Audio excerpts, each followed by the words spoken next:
आज हमारे साथ मौजूद है सुप्रिया लाइफ साइंसेज की होल टाइम डायरेक्टर सलोनी वाघ।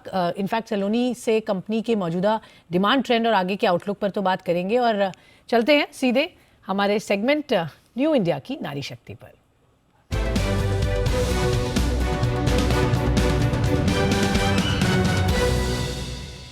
सलोनी, बहुत बहुत स्वागत है आपका, हमें समय देने के लिए शुक्रिया। सबसे पहले जैसा हम सेलिब्रेट कर रहे हैं इंटरनेशनल वुमेंस डे की थीम, नारी शक्ति को सलाम कर रहे हैं, और आपकी भी जर्नी हमारे दर्शकों तक हम पहुंचाना चाहते हैं। आप क्या मैसेज देना चाहेंगी उन यंग वुमेन को जो करियर में एक बड़ा नाम लाना चाहते हैं, कुछ बनना चाहते हैं?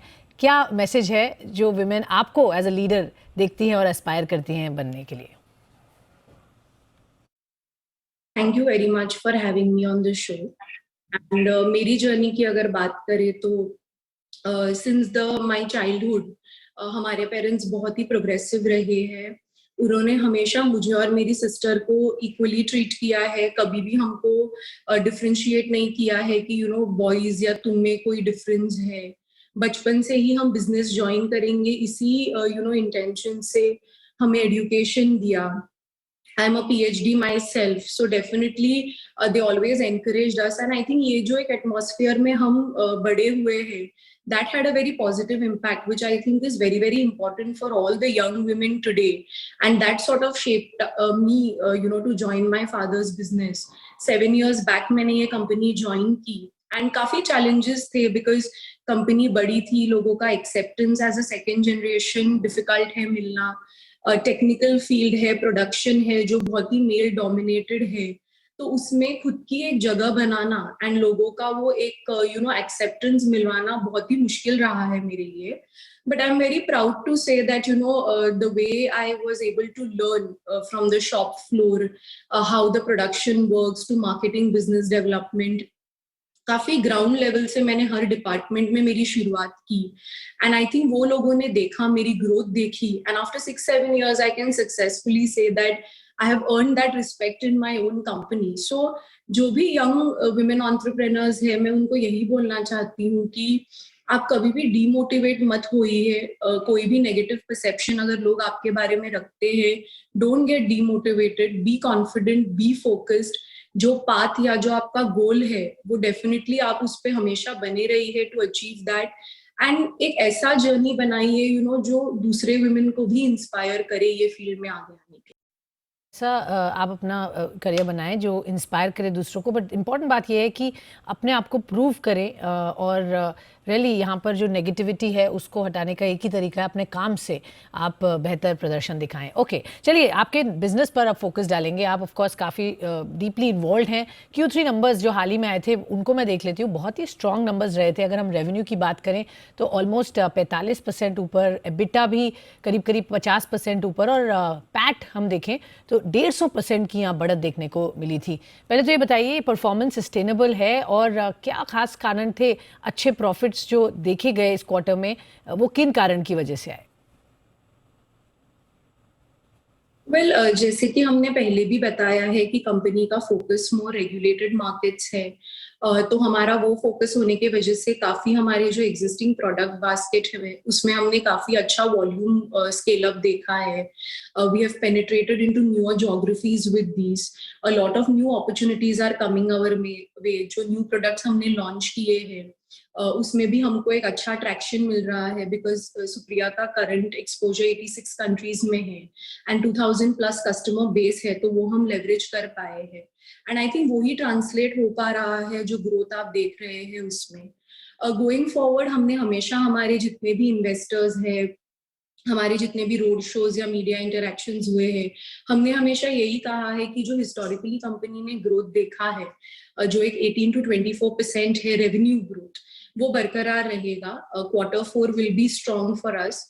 Q3 थोड़ा सीजनैलिटी का इम्पैक्ट होने की वजह से उतना स्ट्रॉन्ग नहीं हो पाया, बट डेफिनेटली Q4 स्ट्रॉन्ग रहेगा। और एक जो इबिटा मार्जिन है, जो एक प्रॉफिटेबिलिटी हम लोगों ने हमेशा प्रॉमिस किया है अराउंड 40% का, वो भी हिस्टोरिकली हमने प्रूव किया है। वही ट्रेंड हम आगे भी देखेंगे Q4 में। ओके, तो आगे भी बरकरार रहेगी प्रॉफिटेबिलिटी और एबिटा मार्जिन का जो आपने बैंड कहा वो आप अचीव करेंगे, आपको उम्मीद है, जिस तरह से कंपनी की स्ट्रैटेजी डिवाइस की गई है। अगर मैं आपके रेवेन्यूज़ की बात करूं, ऑलमोस्ट 70% रेवेन्यूज़ आपके एक्सपोर्ट से आते हैं, तो क्या इम्पैक्ट दिख रहा है एक्सपोर्ट्स का, स्पेशली अगर हम रॉ मटेरियल की बात करें, जो जियोपॉलिटिकल टेंशन्स है रशिया यूक्रेन की वजह से जो दिक्कतें आ रही हैं, उसमें आप कोई कंसर्न देखती हैं रॉ मटेरियल को या सप्लाई चेन को नज़र रखते हुए, और उसकी वजह से क्या आपको लगता है कि रॉ मटेरियल प्राइसेस बढ़ेंगे? तो एज सच अगर आप इमीडिएट देखेंगे तो अभी फिलहाल इमीडिएटली इम्पैक्ट नहीं हुआ है। हमारे बिजनेस पे तो नेग्लिजिबल इम्पैक्ट है क्योंकि हमारा एक्सपोजर ये कंट्रीज में काफी स्मॉल है। रॉ मटेरियल्स की बात करें तो definitely in the last 1 week and आगे जाते हुए क्रूड के प्राइसेस बढ़े हैं एंड और बढ़ने का एक इंडिकेशन है। जब भी क्रूड प्राइसेस बढ़ते हैं यूजुअली उससे अलाइड सॉल्वेंट प्राइसेस, मेटल जो हम कैटलिस्ट करके यूज करते हैं हमारे प्रोसेस में, उसका प्राइसिंग डेफिनेटली बढ़ता है। बट एक बात मैं यहाँ पे हाईलाइट करना चाहूंगी, बिकॉज हमने सुप्रिया का ये स्ट्रेंथ बताया है कि हम काफी बैकवर्ड इंटीग्रेटेड है, तो हम सारी चीजें बेसिक केमिकल्स से बनाते हैं। तो as a company for us हमारे फाइनल प्रोडक्ट पे जो इम्पैक्ट होगा वो इतना ज्यादा नहीं है, is what we are anticipating now. But it is too soon to tell, I would say. I think we will have to wait and watch the situation, how it progresses in the next 15 days to really understand कितना impact हो पाएगा। Okay, तो ये situation देखनी पड़ेगी कितना impact हुआ है on a real time basis, but इस वक्त ऐसा कोई दिक्कत नहीं दिख रही है। कैपेक्स की बात करना चाहूँगी, कितना कैपेक्स अब तक कंपनी ने किया है और एक्सपेंशन के आपके क्या प्लान्स हैं? किस तरीके का एक्सपेंशन हम एक्सपेक्ट कर सकते हैं over the next 1.5 years? Well, the capex plan is very very aggressive going forward. जब हमने IPO के funds raise किए थे, at that time around 90 crores का capex था, but अच्छे opportunities मिलने की वजह से we are anticipating higher capex. अगर हम next financial year की बात करें तो 150 crores का capex plan हमारा है। मेनली ये सारा डिवोटेड है for capacity enhancement, new production blocks add कर रहे हैं क्योंकि एग्जिस्टिंग प्रोडक्ट पोर्टफोलियो में एक अच्छा स्केल अप दिख रहा है। एट द सेम टाइम जो न्यू प्रोडक्ट्स लॉन्च कर रहे हैं उसके लिए कैपेसिटी क्रिएट कर रहे हैं, बैकवर्ड इंटीग्रेशन के लिए क्रिएट कर रहे हैं, और एक जो सीएमओ अपॉर्चुनिटीज में कंपनी को बहुत अच्छा लेवरेज मिल रहा है, आई थिंक उसके लिए भी हम ये कैपेसिटीज बढ़ा रहे हैं।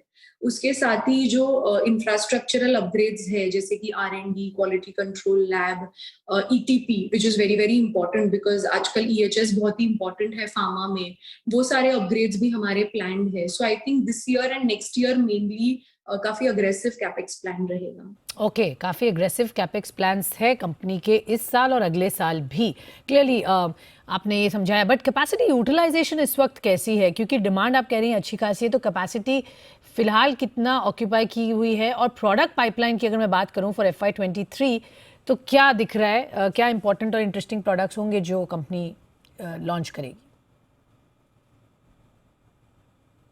सो वेल, कैपेसिटी यूटिलाइजेशन करंटली जो हमारी एग्जिस्टिंग कैपेसिटी थी उसका ऑलमोस्ट 72% था, जिसकी वजह से हमने एक नया प्रोडक्शन ब्लॉक रिसेंटली ऐड किया है जो ऑलमोस्ट एक 30% कैपेसिटी यूटिलाइजेशन पे है। ये जो न्यू ब्लॉक हमने ऐड किया उसको पीक पे जाने के लिए कम से कम वी आर एंटिसिपेटिंग एक 2 years और लगेंगे। बट बिकॉज अच्छा स्केल अप है एग्जिस्टिंग प्रोडक्ट्स में, हमने ऑलरेडी नए ब्लॉक का कंस्ट्रक्शन शुरुआत कर दी है। As far as R&D products are concerned, हम काफी न्यू थेरेपीज में जाने की कोशिश कर रहे हैं क्योंकि हमारा गोल है कि हमारा जो एग्जिस्टिंग पोर्टफोलियो है उसे हमें डी रिस्क करना है एंड उसको और रोबस्ट बनाना है। तो chronic diseases like anti-diabetics, then anti-anxiety kind of products, ये products हमने select किए हैं। I think it is too soon to talk about वो कब launch होंगे, but definitely ये R&D pipeline में है। ओके, पाइपलाइन में काफ़ी प्रोडक्ट्स हैं जिनके बारे में आपने चर्चा की। Very quickly before I let you go, Saloni, margins की बात हम जानना चाहेंगे, किस तरीके के बैंड में मार्जिन्स रहेंगे, क्या आउटलुक है मार्जिन्स का, यहाँ से कैसे इम्प्रोवाइज करेंगे? अगर आप स्पेशलिटी प्रोडक्ट्स पर फोकस करेंगे तो क्लियरली मार्जिन्स यहाँ से बढ़ेंगे, तो आउटलुक ऑन मार्जिन्स अगर आप हमारे दर्शकों को दें तो प्लीज़।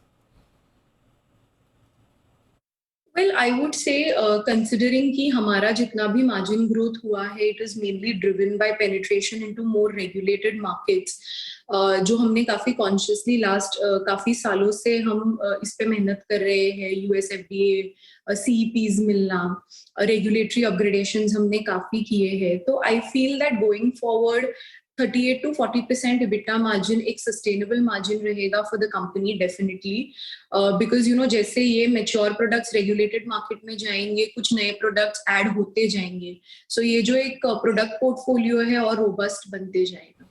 ओके, स्ट्रॉन्ग मार्जिन्स की भी एंटिसिपेशन है। 35 से 40% तक के मार्जिन्स हम उम्मीद कर सकते हैं कंपनी के आगे आने वाले समय में, जैसा सलोनी बता रही हैं। बहुत बहुत धन्यवाद सलोनी, हमसे जुड़ने के लिए, हमें समय देने के लिए और बताने के लिए आगे कंपनी के क्या प्लान्स हैं, और आपकी लीडरशिप स्टोरी भी आपने हमारे साथ शेयर की, इसके लिए धन्यवाद।